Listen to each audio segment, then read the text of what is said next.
The river Somme winds gently through the Picardy region of northern France.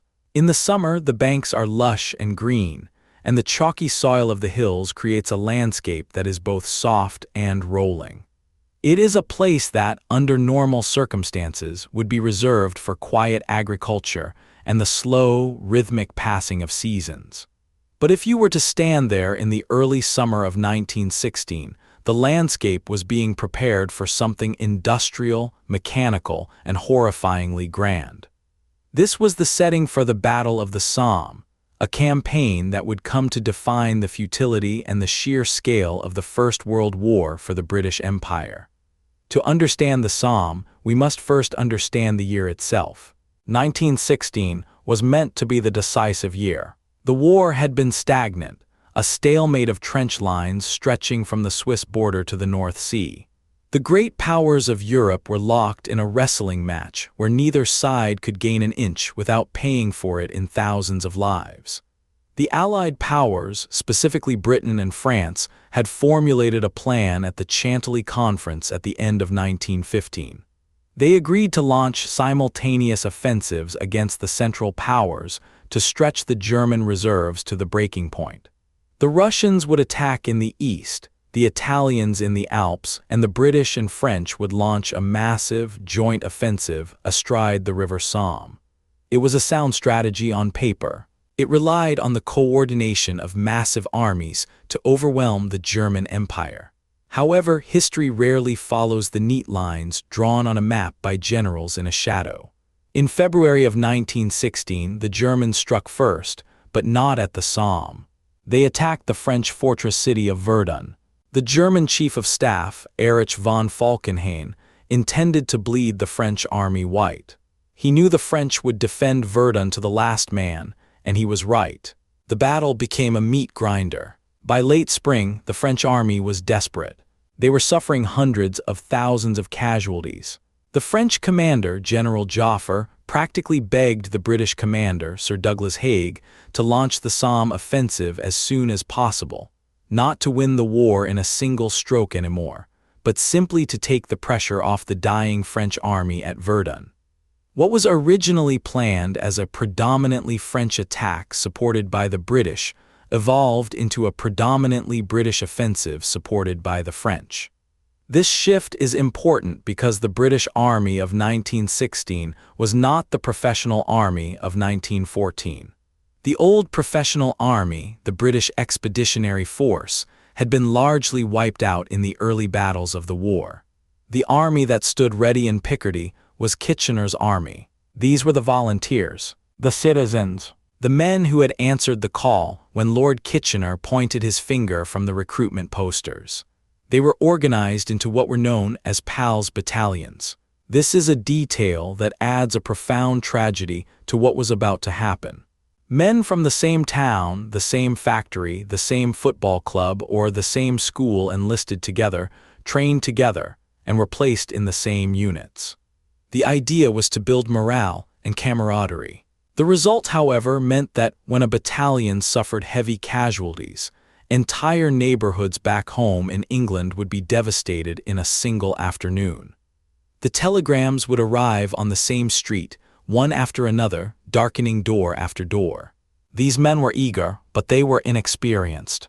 They were civilians in khaki, trained in drill and discipline, but unblooded in the complex, terrifying reality of modern industrial warfare. General Haig and his subordinate, General Rawlinson, who commanded the Fourth Army, planned a battle that relied heavily on artillery. The strategy was brutal in its simplicity. They would unleash a bombardment of such intensity and duration that nothing could survive it. They believed they could simply pulverize the German defenses, cut the barbed wire with shrapnel, collapse the dugouts with high explosives, and kill the defenders before a single British soldier climbed out of a trench. The infantry would then, theoretically, only need to walk over to the German lines and occupy the empty ditches. This belief in the absolute power of artillery was the fatal flaw of the entire operation. The preparations were staggering. The British built a logistical city behind the lines. New rail lines were laid to carry the millions of artillery shells. Water pipes were buried to supply the troops. Casualty clearing stations were set up, anticipating the flow of wounded. The sheer volume of material required to sustain hundreds of thousands of men and thousands of guns is difficult to visualize. It was a triumph of engineering and organization. By late June, everything was in place. The artillery bombardment began on the 24th of June, 1916. It was intended to last for 5 days, but was extended to 7 due to bad weather. For 7 days and 7 nights, the British guns roared. There were over 1,500 guns, ranging from small field guns to massive howitzers. They fired over 1.5 million shells at the German lines. The sound was heard in London. On the ground, it was a continuous, rolling thunder that shook the earth and turned the sky a bruised purple and gray with smoke and cordite. The chalk soil of the Somme was churned up, turning the green fields into a moonscape of white craters. To the British troops waiting in their assembly trenches, it looked impressive. It looked like the end of the world for the Germans. They saw the German trenches disappear under clouds of dust and debris. They saw the wire dancing in the air as shells landed. Confidence was high. Many officers told their men that they would find nothing but corpses across no man's land. But on the other side of the line, the reality was different. The Germans were the masters of defensive warfare.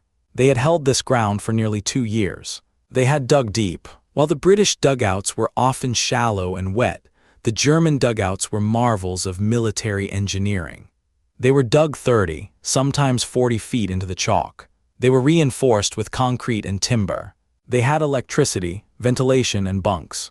When the bombardment began, the German sentries retreated into these deep caves. They sat in the dark, feeling the earth shake, the dust falling from the ceiling, waiting.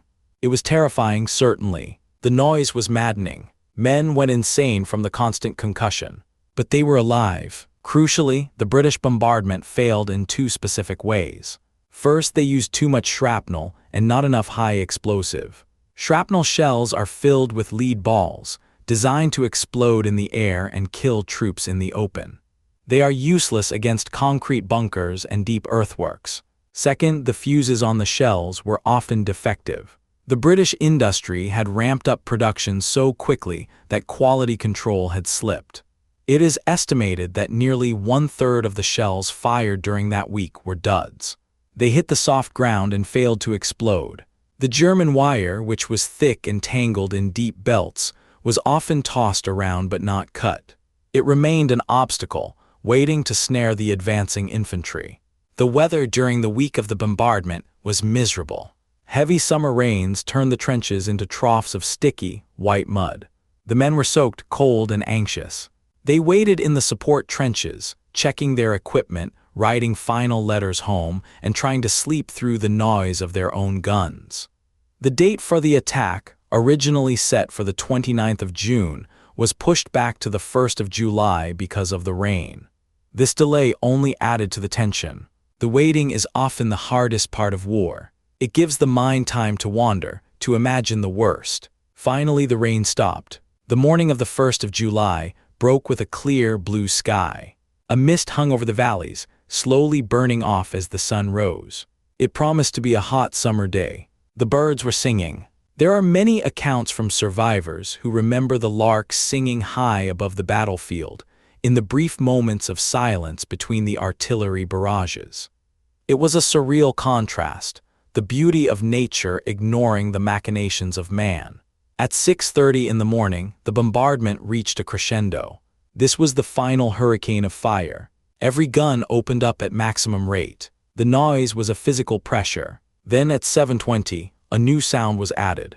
Underneath several key German strong points, British tunneling companies had spent months digging mines galleries. They had packed them with tons of ammonal explosive. At Hawthorne Ridge and at other points along the line, these mines were detonated. The earth erupted. At Hawthorne Ridge, 40,000 pounds of explosives blew the top off the hill. A massive column of white chalk and black earth rose hundreds of feet into the air, hanging there like a mushroom cloud. It was a signal. it was also a warning.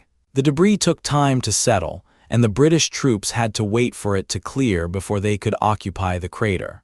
This gave the Germans time to recover. At 7:30 in the morning, 0 hour arrived. The whistles blew. All along the British line, which stretched for roughly 15 miles, officers climbed the ladders out of the trenches, followed by their men. This was the moment, the big push. The strategy dictated that the men should not run. They were carrying roughly 66 pounds of equipment each. They had their rifles, bayonets, ammunition pouches, grenades, rations, water, gas masks, entrenching tools, sandbags, and sometimes rolls of barbed wire or signaling equipment. They were beasts of burden as much as soldiers. They were told to advance at a steady walk, in lines, keeping formation.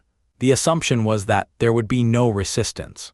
As the British soldiers stepped out into the sunlight of no man's land, they were met with an eerie silence for a few seconds. The British artillery had lifted its aim, moving the barrage further back to target the German rear lines, believing the front lines were destroyed. This is known as a creeping barrage, but on this day it moved too fast. It left the infantry behind. In the German dugouts, the cessation of the barrage on their front line was the signal they had been waiting for. The dust was still settling when the German officers yelled orders to get up the stairs. "Raus, raus, get out." The German machine gunners hauled their heavy Maxim guns up the steep wooden steps from the deep bunkers. They dragged up the ammunition boxes. They ran to their battered parapets. They looked out across the field and saw an unbelievable sight. Thousands of British soldiers were walking toward them. Walking in straight lines. It was a target practice. The German machine guns opened fire. The rate of fire of a Maxim gun is roughly 500 to 600 rounds per minute. With interlocking fields of fire, where one gun covers the blind spots of another, they created a zone of death that was impassable. The British soldiers, laden with heavy packs, struggling over the cratered, chalky ground, walked straight into a wall of lead. On the northern part of the sector, near the villages of Serre and Beaumont-Hamel, the devastation was almost instantaneous. The wire here was largely uncut. The British troops reached the wire and found no way through. They bunched up trying to find gaps, and the machine guns cut them down in rows.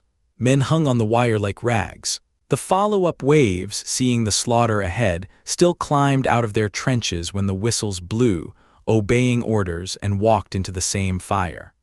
It was a display of courage that defies comprehension, and a display of tactical rigidity that defies forgiveness.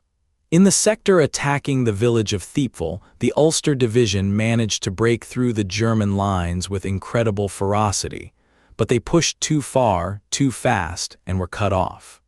They found themselves isolated in German territory, subjected to counterattacks from all sides. This happened in several places. Small groups of men would fight their way into the German trenches, only to find they had no support, no ammunition resupply, and no way back. The Newfoundland Regiment, attacking near Beaumont-Hamel later in the morning, suffered a tragedy that destroyed a generation of their small dominion. They attacked out of the support trenches because the communication trenches were clogged with the dead and wounded from the first wave. This meant they had to cross open ground just to get to their own front line, let alone the German line. The German gunners saw them coming down the hill. Of the 801 men of the Newfoundland Regiment who attacked that morning, only 68 answered roll call the next day. The rest were dead or wounded. It took only about 20 minutes. The communication during the battle was almost non-existent. Once the men left the trenches, they were cut off. There were no radios. Telephone lines were cut by shellfire. Runners were killed. Pigeons were unreliable. The commanders in the rear, sitting in their headquarters miles away, had almost no idea what was happening. They received vague reports, often hours old.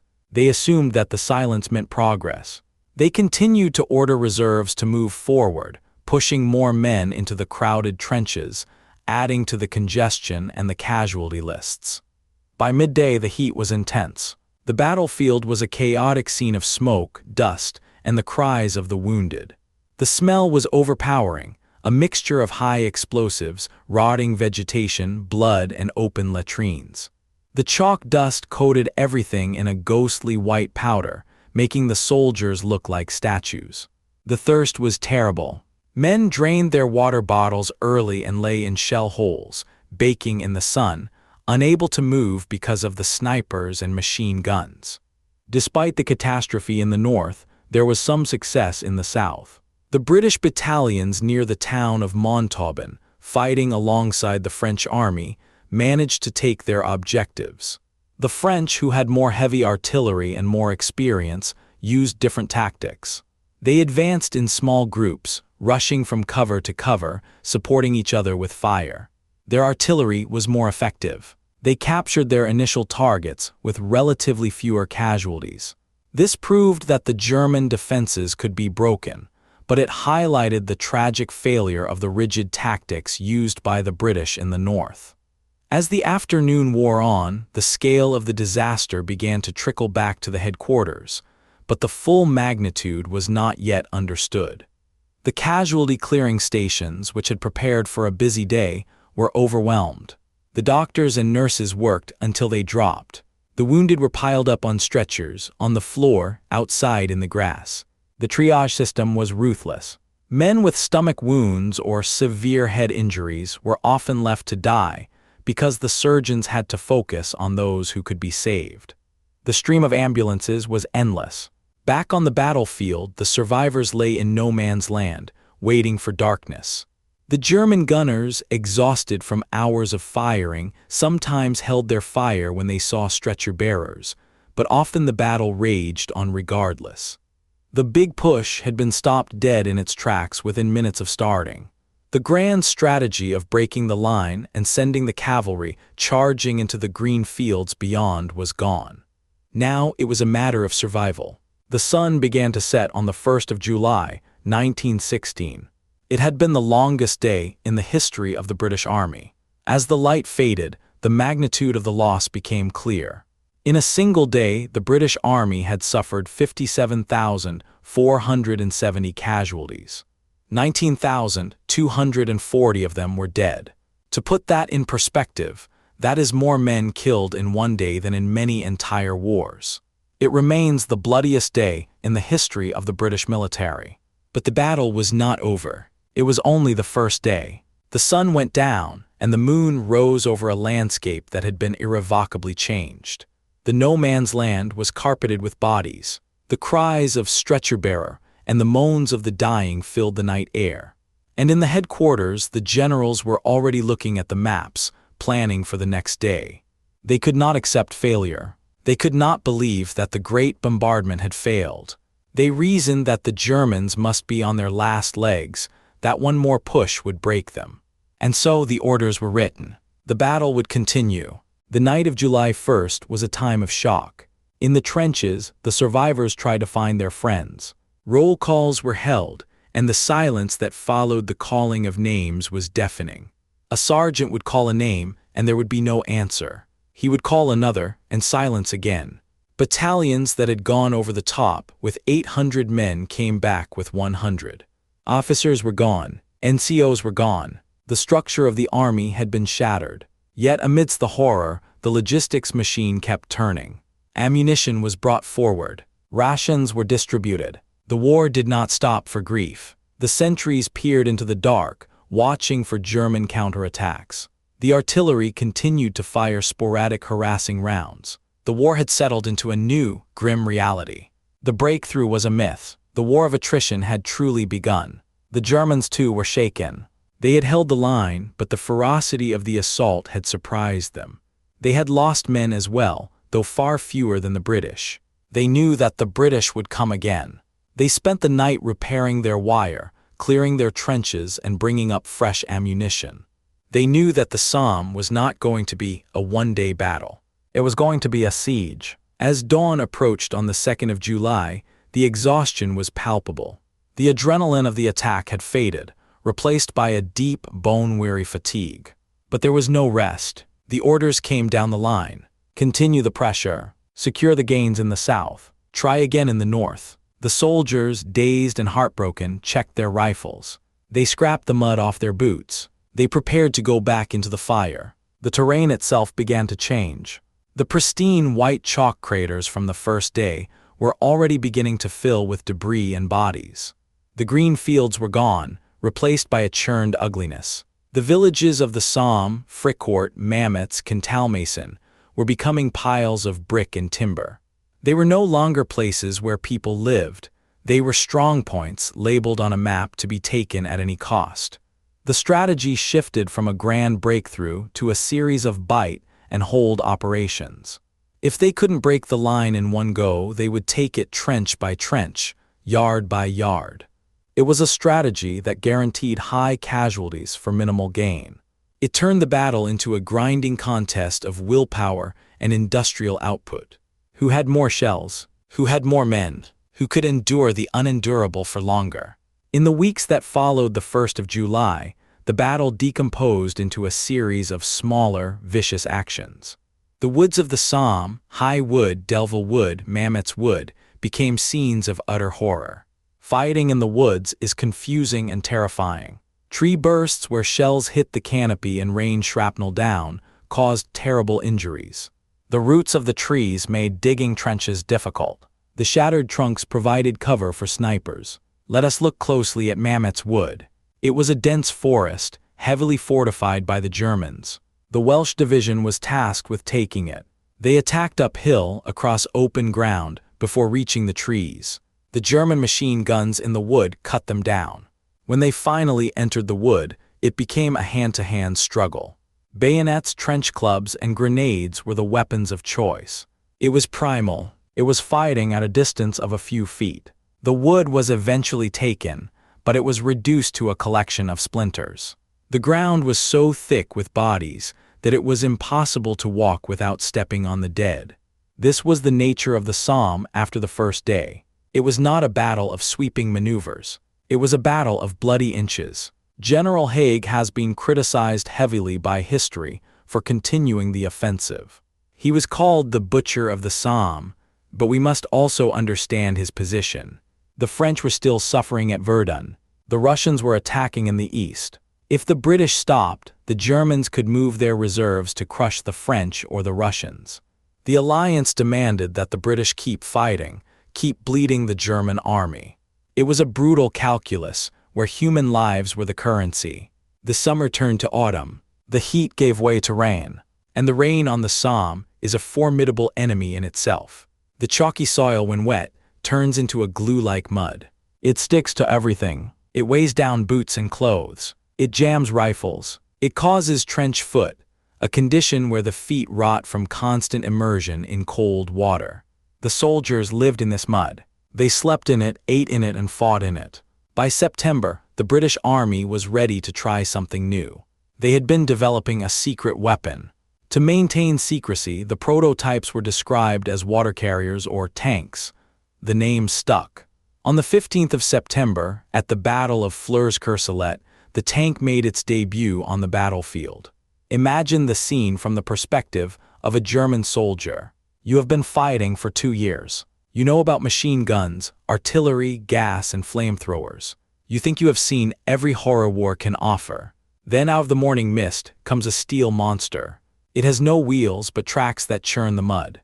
It climbs over the barbed wire, crushing it flat.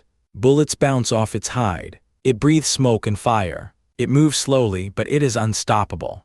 The psychological impact of the tanks was immense. German soldiers, terrified by these mechanical beasts, surrendered or ran.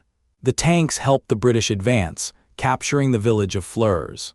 One pilot reported seeing a tank driving down the main street of Flers, with the British infantry cheering behind it. It was a glimpse of the future of warfare. However, the tanks of 1916 were primitive. They were slow, hot, and prone to mechanical failure. Many broke down before they even reached the German lines. Others got stuck in the deep shell craters. The crews inside suffered terribly from the fumes and the heat. But the genie was out of the bottle. The era of the cavalry charge was truly dead. The era of mechanized warfare had begun. The introduction of the tank in September of 1916 was a shock to the system of warfare, a glimpse into a future where machines would dominate the battlefield. But it was not the knockout blow the British High Command had hoped for. The mechanical beasts were too few, too unreliable, and the tactics for their use were not yet developed. As the surprise wore off, the Germans quickly learned that these monsters had vulnerabilities. They could be targeted by field guns firing over open sights. They could be disabled by a well-placed bundle of grenades in the tracks. And perhaps most significantly, they could be defeated by the terrain itself. The Somme battlefield, churned by millions of shells, was a labyrinth of deep craters and soft earth. As the tanks lumbered forward, many simply slid into these pits, turning turtle or becoming hopelessly bogged down, their engines screaming until they seized or caught fire. The crews, trapped inside these iron boxes, faced a horrific fate if they could not escape. So the deadlock returned. The breakthrough that had seemed so close in the heady days of mid-September slipped away. The Allied commanders, Haig and Joffre, remained committed to the offensive, but the enemy they faced now was no longer just the German army. It was the season. Autumn in Picardy is wet, and in 1916 the rains came early and they came with a vengeance. Throughout October, the rain fell in sheets. It turned the pulverized chalk and clay of the battlefield into a substance that defies simple description. Soldiers called it the Somme mud, but that phrase feels inadequate. It was a thick, glutinous slurry that possessed a suction so powerful it could pull a man's boots off his feet. It was deep, knee-deep, waist-deep, and in the shell holes, deep enough to drown a man. And men did drown. There are terrible accounts of wounded soldiers slipping off the narrow wooden duckboards, the slatted walkways laid over the mud, and falling into the sludge. Weighed down by their equipment and weakened by injury, they would slowly sink, disappearing beneath the brown surface while their comrades, struggling to maintain their own footing, watched helplessly. To stop and help was to risk falling in oneself. The logistics of the war, the massive industrial effort required to feed and arm the millions of men, began to break down under the weight of the mud. The roads behind the lines, constantly pounded by heavy trucks and artillery tractors, dissolved. It became impossible to move heavy guns forward. Ammunition supplies dwindled because the limbers and wagons could not get through. The only reliable transport was the mule. Pack mules laden with panniers of shells or rations picked their way through the wasteland. But even they suffered. If a mule slipped off the track into a shell hole, it was often impossible to retrieve it. The animal would have to be shot and its load abandoned. The battlefield became a graveyard not just for men, but for horses and mules, their bodies bloating in the rain, adding to the pestilential atmosphere. The infantrymen living in this environment existed in a state of permanent misery. Dry socks were a luxury that felt like a fantasy. Trench foot became an epidemic. The feet, constantly wet and cold, would turn red, then blue and finally black as the tissue died. Gangrene would set in, followed by amputation. Junior officers were ordered to inspect their men's feet daily, to ensure they were rubbing them with whale oil and changing socks whenever possible. But in the front line, under fire, with water up to the knees, such orders were often impossible to follow. The cold seeped into the bones. The uniforms were heavy with caked mud, adding pounds to the soldiers' burden. Sleeping was a matter of leaning against a wet trench wall or curling up on a firing step, shivering uncontrollably. Yet despite these conditions, the attacks continued. General Haig wanted to secure better positions for the winter, to hold the high ground so that his troops wouldn't be sitting in the valleys looking up at the Germans. This led to a series of small, bitter actions throughout October and early November. One of these was the fight for the Butte de Warlencourt, an ancient burial mound that dominated the landscape. It was a mound of white chalk, scarred by shellfire, that offered a commanding view. The British threw battalion after battalion at it. They would capture it, be shelled off it, and then the Germans would retake it. It became a symbol of the futility of the late-stage battle. Men died for a few yards of mud that was of little strategic value other than its height. By November, the weather cleared briefly, allowing for one final major effort. This was the Battle of the Anchor. The objective was to finally capture the village of Beaumont-Hamel. You will remember Beaumont-Hamel. It was one of the objectives for the very first day, the 1st of July. It was where the Newfoundland Regiment had been destroyed. For 4.5 months, the British line had barely moved in this sector. The dead of July 1st still lay out in no man's land, skeletal remains now, entangled in the wire and the long grass. On the 13th of November, under the cover of a dense fog, the 51st Highland Division and the 63rd Royal Naval Division launched the attack. The fog was their greatest ally. It blinded the German machine gunners who had caused such havoc in July. The Highlanders and the sailors were able to get close to the German wire before they were spotted. The artillery barrage, now much more sophisticated and accurate than in the summer, moved ahead of them, suppressing the defenders. This time Beaumont-Hamel fell. The Highlanders stormed the ravines and the deep dugouts. They took thousands of German prisoners. It was a tactical success, proving how much the British Army had learned since the naive days of the summer. They had mastered the creeping barrage. They had learned to use the Lewis gun, a light machine gun that could be carried by the infantry, to provide their own fire support. They were no longer walking in lines. They were moving in sections, using the terrain, fighting with a grim professional efficiency. But the victory was melancholic. Standing in the ruins of the village, the soldiers could look back and see the ground where thousands had died in July to achieve what they had just done in a morning. The distance was less than a mile. It had taken 4 months to cross it. On the 18th of November 1916, as the first snows began to fall, General Haig officially shut down the offensive. The Battle of the Somme was over. The guns did not stop completely. They never really stopped on the Western Front, but the major infantry assaults ceased. The army settled in for the winter. Now we must look at the cost.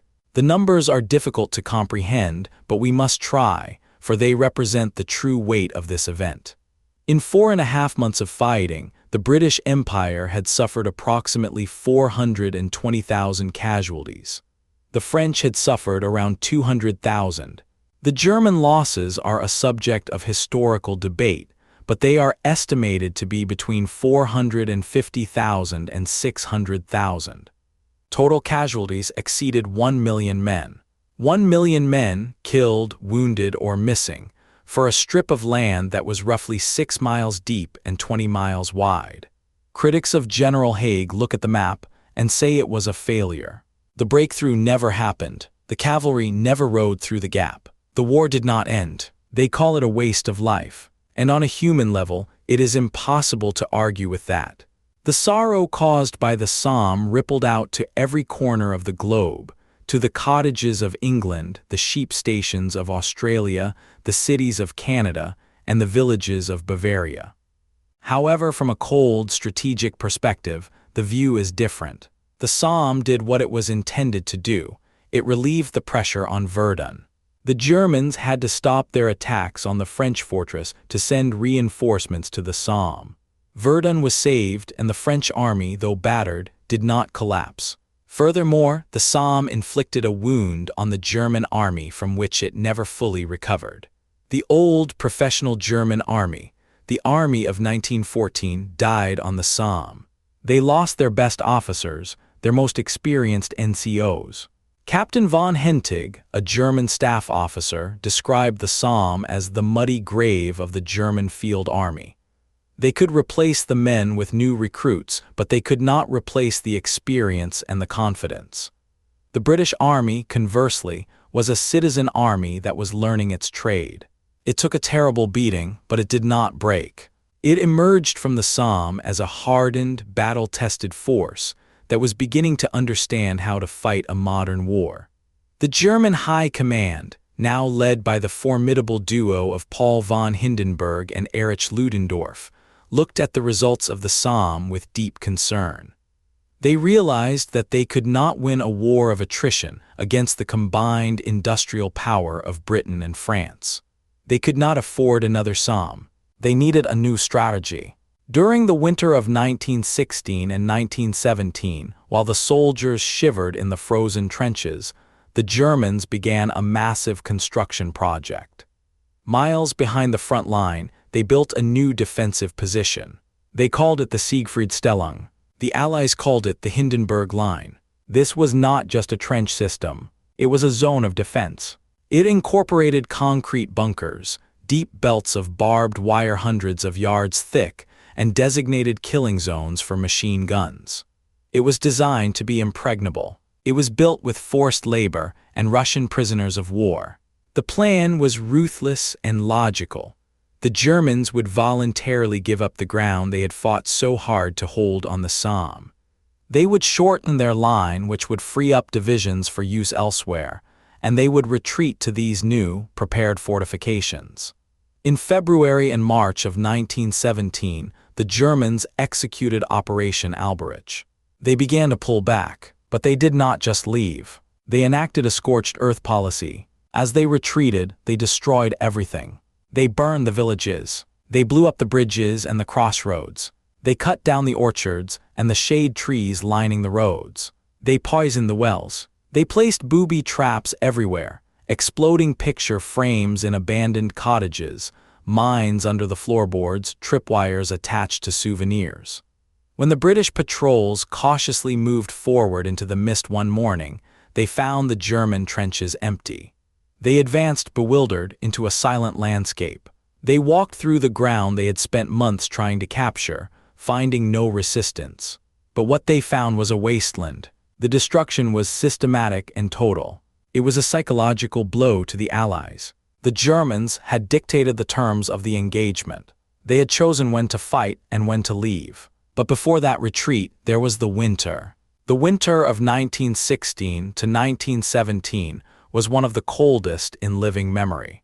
The battlefield froze solid. The mud turned into rock-hard ridges of ice. The water in the shell holes froze, entombing the dead who lay there.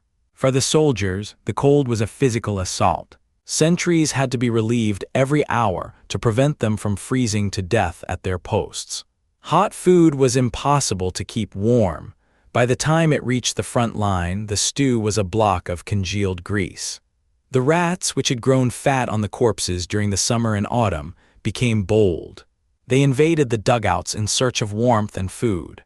Soldiers spoke of waking up to find rats running over their faces. The lice were a constant torment. Every man, from the general to the private, was infested. They lived in the seams of the uniforms, feasting on the blood of the hosts. In the evenings, men would sit shirtless in the freezing dugouts, holding their shirts over a candle flame to pop the lice eggs. It was a ritual known as chatting, and it is where we get the term chatty today. Despite the horror, the human spirit found ways to endure. There was a dark, cynical humor that pervaded the trenches. They published trench newspapers, crudely printed sheets filled with jokes, poems, and cartoons mocking their own misery and the incompetence of the staff officers. They organized concert parties behind the lines. They played football in the snow. The bond between the men grew stronger. They were a separate tribe, isolated from the civilian world, bound together by the shared experience of the impossible. The mail was the lifeline. The British Army Postal Service was incredibly efficient. A letter posted in London could reach a trench in France in 2 days. Parcels from home, cakes, knitted socks, cigarettes, chocolate were shared communally. The arrival of the mail bags was the highlight of the day. And conversely, the writing of letters was a daily ritual. Men wrote to their wives, their mothers, their children. They rarely told the truth about the horror. They wrote that they were in the pink of health, that the weather was a bit damp but spirits were high. They protected their families from the reality, creating a disconnect between the home front and the fighting front that would have lasting social consequences. Back in Britain, the impact of the Somme was transforming society. The sheer number of deaths meant that everyone was in mourning. The sight of women wearing black became ubiquitous. The shortage of men meant that women were stepping into roles previously barred to them. They were working in the munitions factories, turning out the shells that killed the husbands of German women who were doing the same in the Ruhr Valley. They were driving buses, delivering mail, working on the land. The social order of Edwardian England, with its rigid class structures and gender roles, was being dismantled by the necessities of total war. The war in the air also evolved significantly during and after the Somme. During the early days of the battle, the Royal Flying Corps had enjoyed air superiority. Their aircraft, though often crude, had dominated the sky, spotting for artillery and strafing German trenches. But as the year turned, the Germans reorganized their air force. They introduced new, faster fighter planes like the Albatros. They formed elite hunting squadrons, the Jastas. Men like Oswald Bolk and his protege, Manfred von Richthofen, who would become known as the Red Baron, began to take a heavy toll on the British pilots. The sky above the trenches became a deadly arena. The life expectancy of a new British pilot in early 1917 was measured in weeks. This struggle for the sky was crucial because without aerial reconnaissance, the artillery was blind. And in this war, artillery was the god of battle. As the spring of 1917 approached, the focus of the war shifted north. The British were preparing for a new offensive around the city of Arras. The Somme sector, with its ruined villages and millions of craters, became a quiet sector for a time. The graves were marked with wooden crosses. The salvage teams moved in to collect the rifles, the helmets, and the unexploded shells. But the legacy of the Somme remained.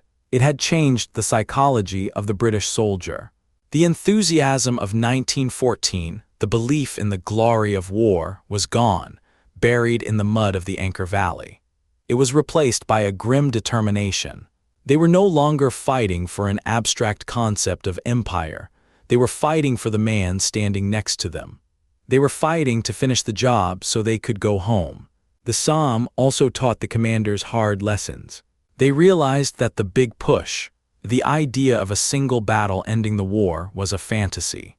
They began to understand the importance of limited objectives, of combined arms warfare where infantry, artillery, tanks, and aircraft worked together like a machine. The painful tuition fees for this education had been paid in blood on the chalk slopes of Picardy. Let us pause for a moment to consider the landscape as it looked in early 1917, after the Germans had pulled back to the Hindenburg Line. The Somme battlefield was a vast, desolate scar on the face of France. The trees were gone, reduced to splintered stumps. The topsoil was gone, buried under the chalk brought up by the shells. The drainage systems of the fields were destroyed, leaving stagnant pools of water that reflected the gray sky. It was a place of death, but even there nature was tenacious. In the spring, amidst the rusting wire and the white crosses, the red poppies began to bloom. They fed on the disturbed earth, thousands of them, a blanket of red covering the scene of the slaughter. It was a vivid, heartbreaking symbol that would become etched into the collective memory of the generations to follow. The war was far from over. 1917 would bring its own horrors: Passchendaele, the mutiny of the French army, the collapse of Russia. But the Somme was the turning point. It was the moment the 20th century truly began, in all its industrial ferocity. It was the end of innocence. As the British Army moved forward to the new German lines at Arras, they carried the memory of the Somme with them. They were a different army now. They were cynical, they were tired, but they were dangerous. The forge of the Somme had broken many, but those who survived were tempered steel. The year 1917 promised to be decisive, for across the Atlantic, a new giant was stirring. The United States was inching closer to war, a development that would fundamentally alter the balance of power. But for the soldiers in the trenches, the geopolitics meant little. For them, the war was still about the next 100 yards, the next ration tin, the next letter from home, and the hope of surviving until sunrise. The dawn of 1917 brought a strange, deceptive quiet to the Somme sector. As the focus of the war shifted north to the chalk ridges of Arras and the clay flats of Flanders, The battlefield of the previous year began to take on the character of a graveyard rather than an active slaughterhouse. The trenches that had been the scene of such desperate fighting, Thiepval, High Wood, Delville Wood, were now effectively rear areas.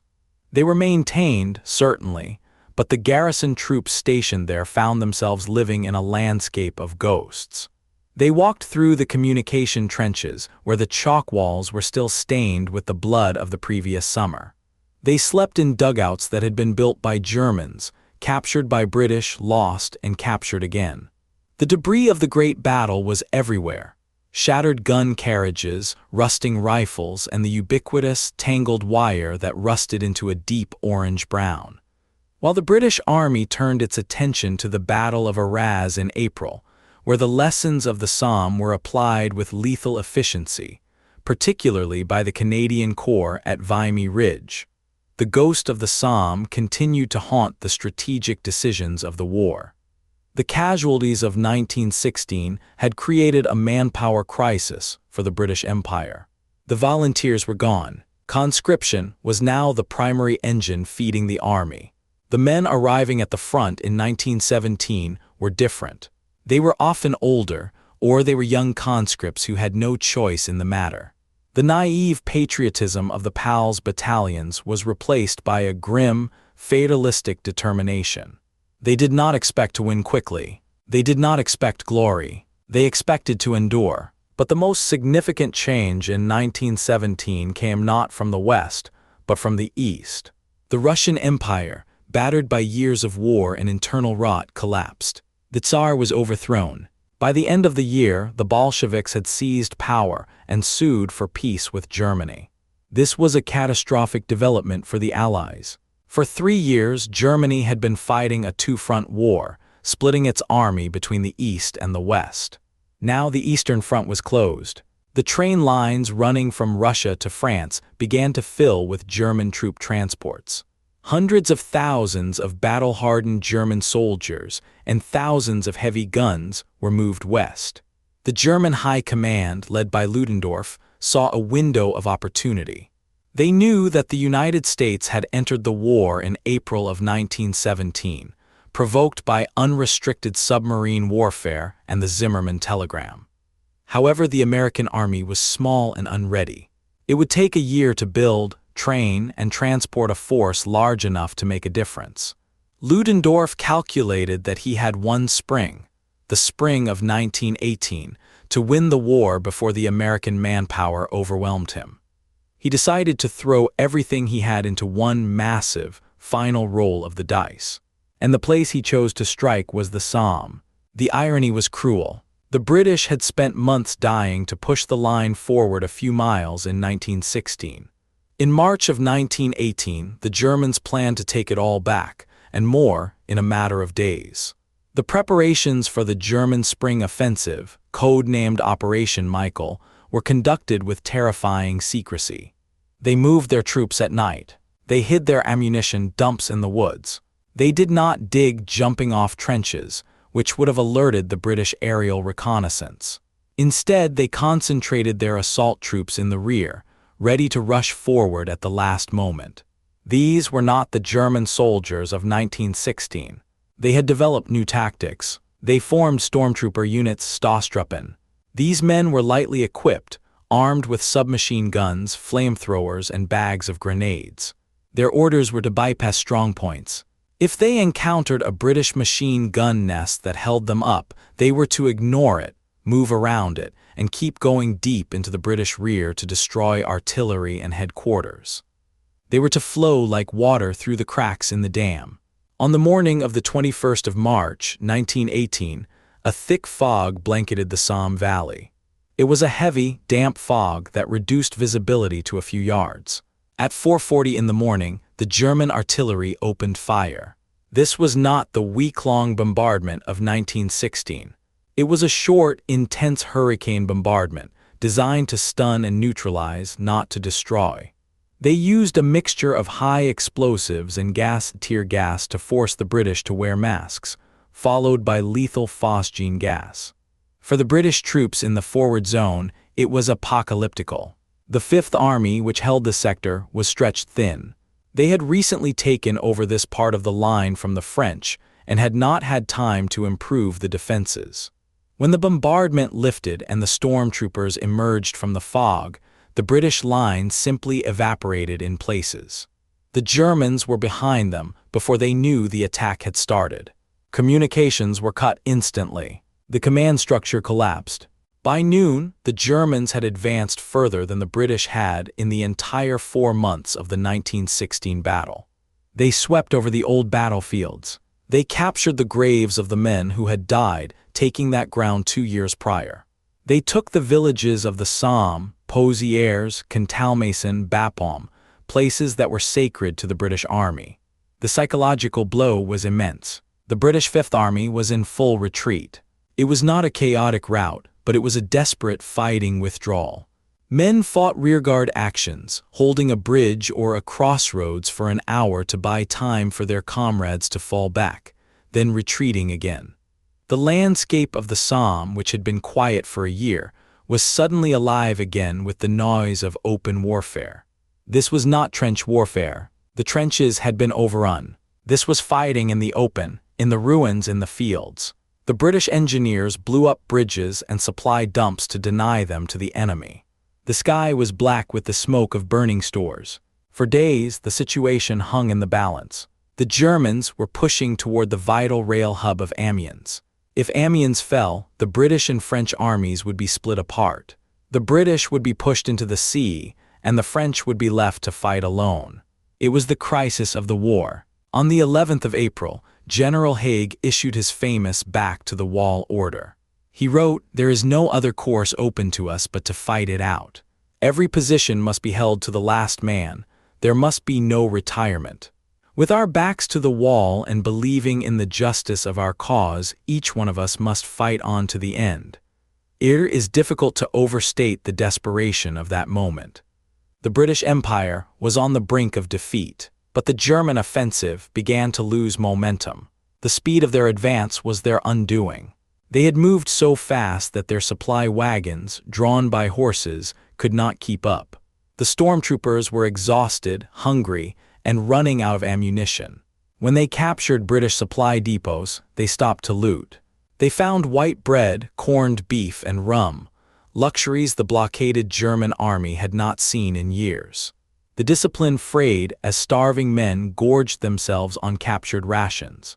Furthermore, the terrain of the old 1916 battlefield acted as a brake. To advance, the Germans had to cross the very wasteland they had helped create. The ground was a churned mess of old craters and barbed wire. It slowed the artillery and the supply columns. The Somme mud reached out from the past to slow the German advance. By late April, the German offensive stalled just east of Amiens. They had captured a massive amount of territory, but they had not broken the Allied line. They had created a huge bulge in the front, a salient, but they had suffered heavy casualties, over 200,000 of their best men. The elite stormtroopers had been decimated. The German army that remained was composed of older men and young boys, tired and disillusioned. And then the tide began to turn. The Americans were arriving. They were arriving not in companies, but in divisions. By the summer of 1918, 10,000 American soldiers were arriving in France every single day. They were raw, they were inexperienced, and they often used tactics that were dangerously outdated, but they were fresh. They were healthy, well-fed, and eager. Their presence electrified the tired French and British troops. It was the visual confirmation that if they could just hold on a little longer, victory was inevitable. The summer of 1918 saw a transformation in the Allied armies. Under the supreme command of the French Marshal Foch, the Allies began to coordinate their attacks. The British Army, now a master of the new style of warfare, prepared its counterstroke. On the 8th of August 1918, the Battle of Amiens began. This was the beginning of the end. The attack was launched in the fog, much like the German attack in March, but this time it was led by hundreds of tanks, improved Mark V tanks that were faster and more reliable than the ancestors of 1916. Overhead, the Royal Air Force dominated the skies. The artillery used sound ranging and flash spotting to destroy the German guns before the infantry even stepped off.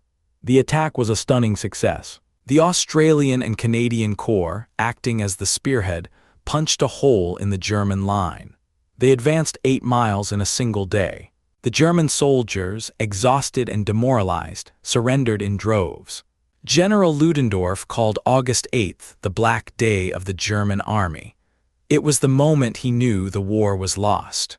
The German soldiers were no longer willing to die for a cause they saw as hopeless.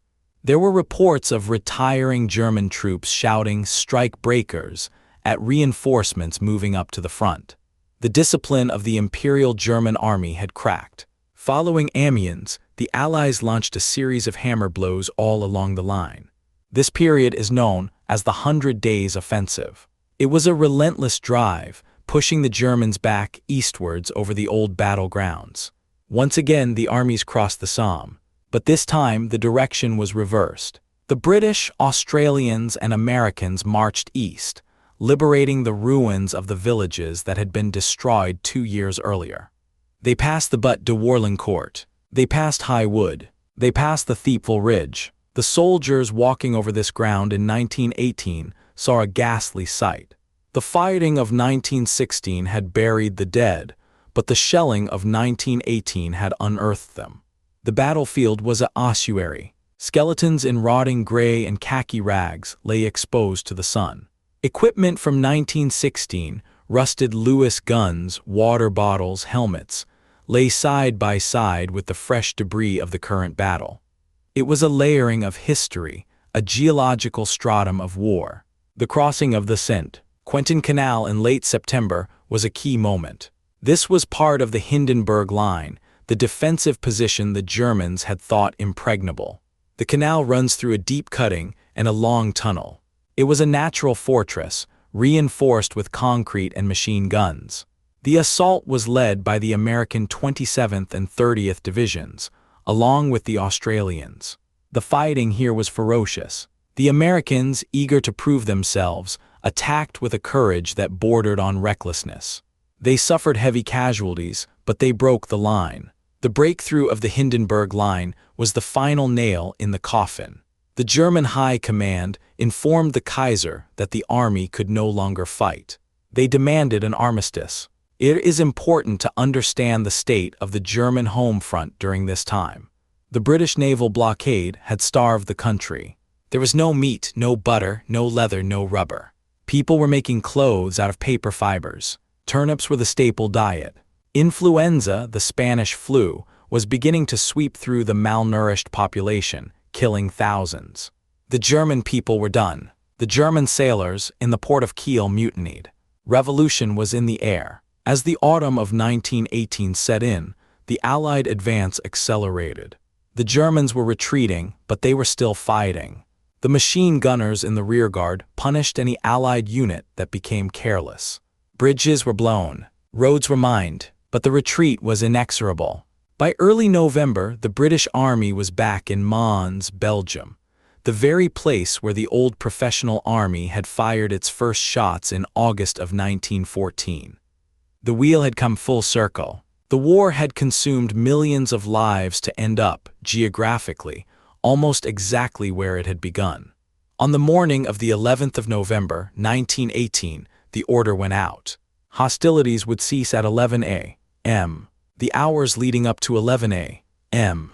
were surreal. In some sectors, the fighting stopped early, with soldiers from both sides standing up and looking at each other. In others, the artillery fired until the very last second.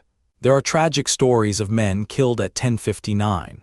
Henry Gunther, an American soldier, is officially recorded as the last soldier killed in action in World War I. He was shot at 10:59 while charging a German machine gun post.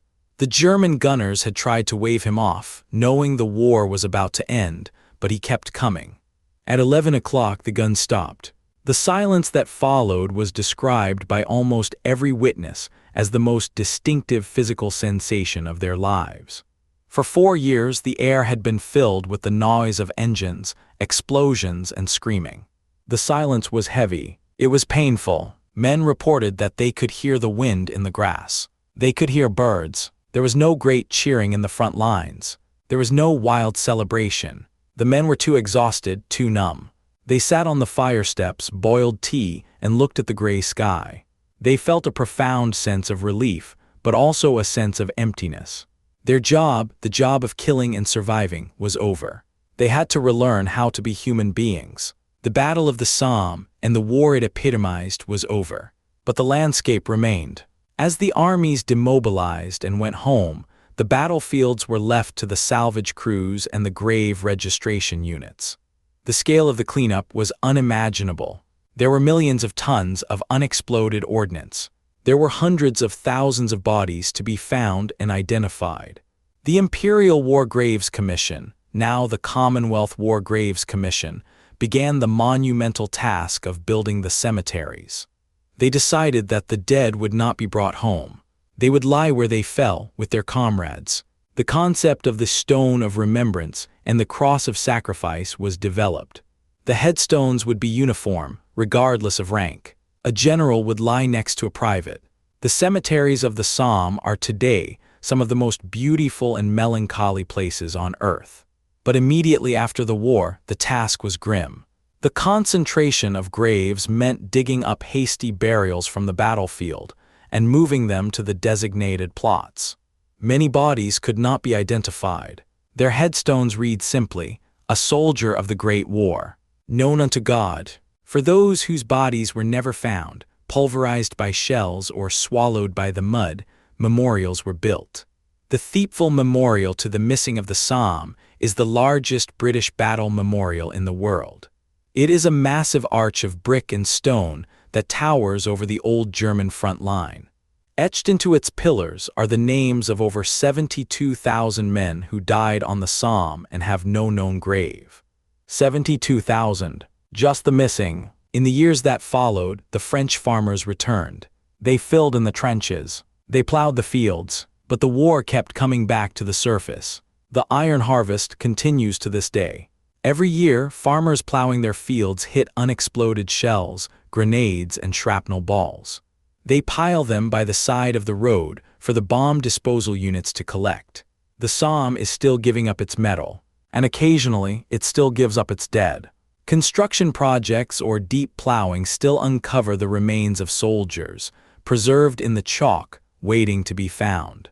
The legacy of the Somme in the United States is less direct than in Britain, but it is there.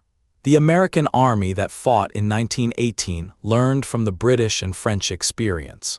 The horror of the trench stalemate informed American military doctrine for the rest of the century, emphasizing mobility and overwhelming firepower to avoid getting bogged down.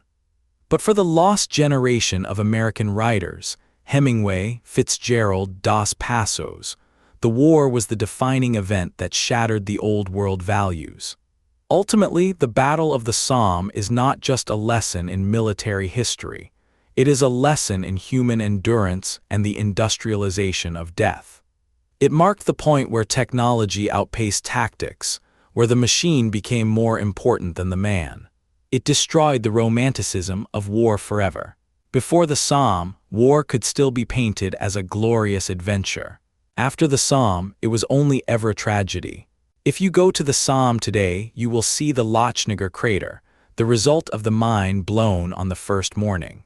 It is still there, a massive, grass-covered bowl in the earth, 300 feet across and 70 feet deep. It is a scar that refuses to heal. It is a place of profound silence. And if you stand there when the wind is blowing through the cornfields, you can almost sense the presence of the ghostly armies, the shadow of the generation that walked into the fire and did not return. The story of the Somme is the story of the 20th century. It is the story of how we learned to kill on a massive scale, and how, in the aftermath, we tried to build a world where such a thing would never happen again. We know now that it did happen again, only 20 years later, but that does not diminish the sacrifice of the men of 1916. They walked forward because they were ordered to, because they believed in their duty, and because they hoped their children would not have to do the same. The guns were silent, but for the men who came back, the battle did not end when the whistle blew on November 11th. It merely changed location. It moved from the chalk fields of Picardy to the quiet, gas-lit wards of hospitals in London, Kent, and Edinburgh. To fully understand the Battle of the Somme, we cannot simply look at the military maneuvers. We must look at the debris it left behind, not just the metal in the ground, but the shattered minds and bodies of the generation that survived. This is the story of the aftermath, the long shadow that the Somme cast over the 20th century. The logistics of removing the wounded from the Somme was a war effort in itself.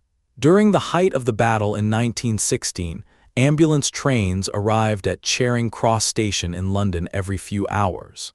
These trains were often miles long, painted with red crosses on their roofs to deter, hopefully, enemy aircraft.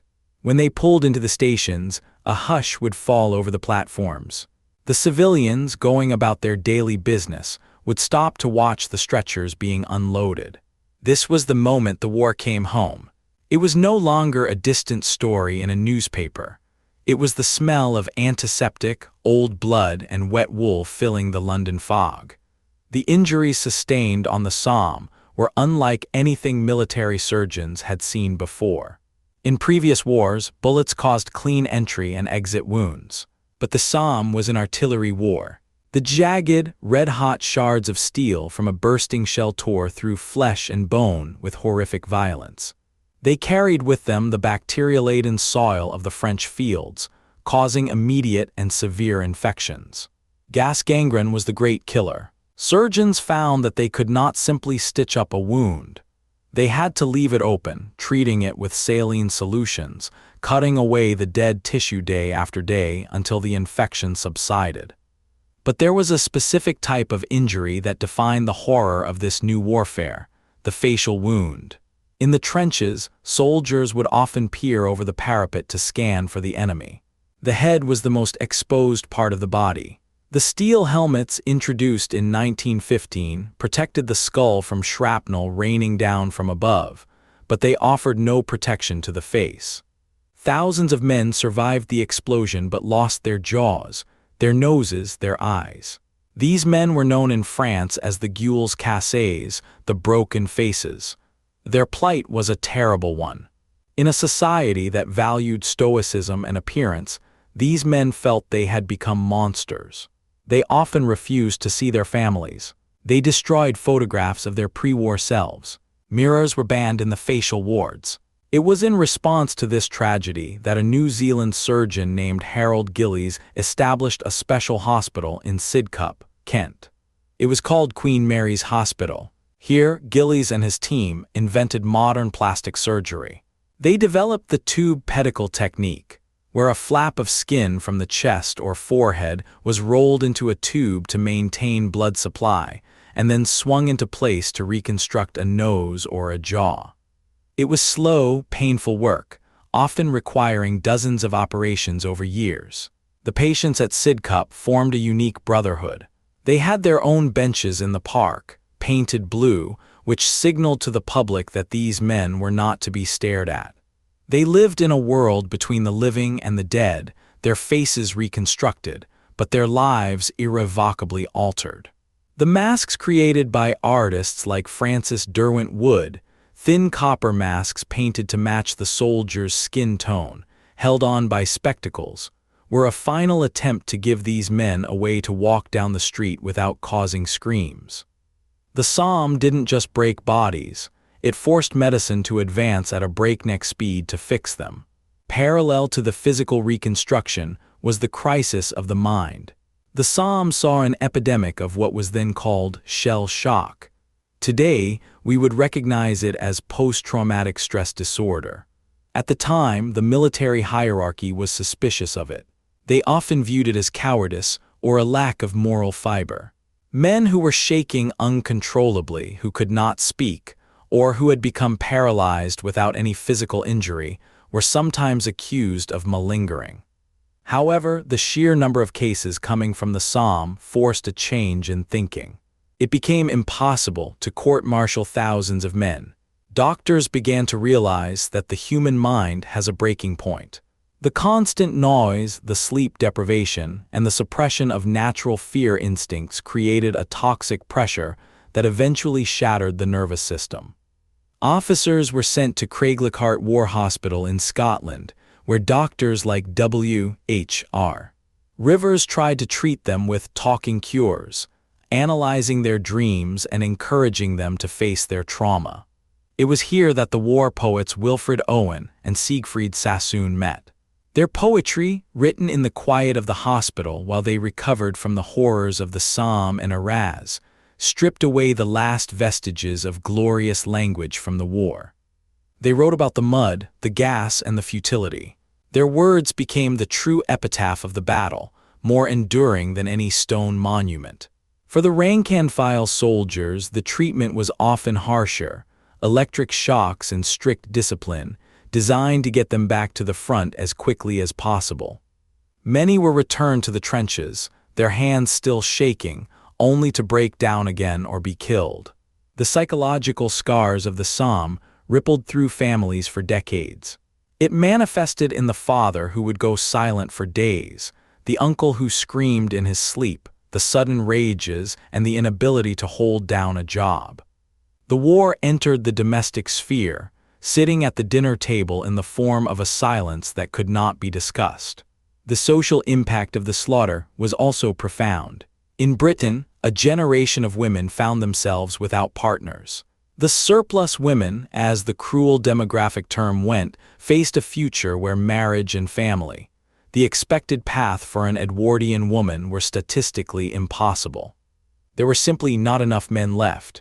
This accelerated the change in women's roles.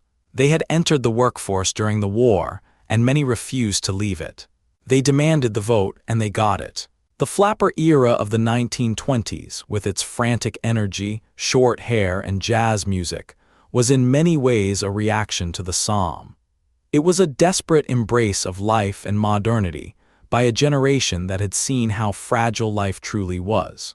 Another, stranger legacy was the boom in spiritualism.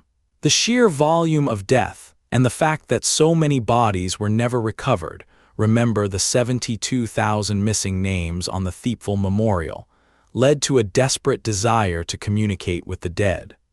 Bereaved mothers and widows flocked to seances.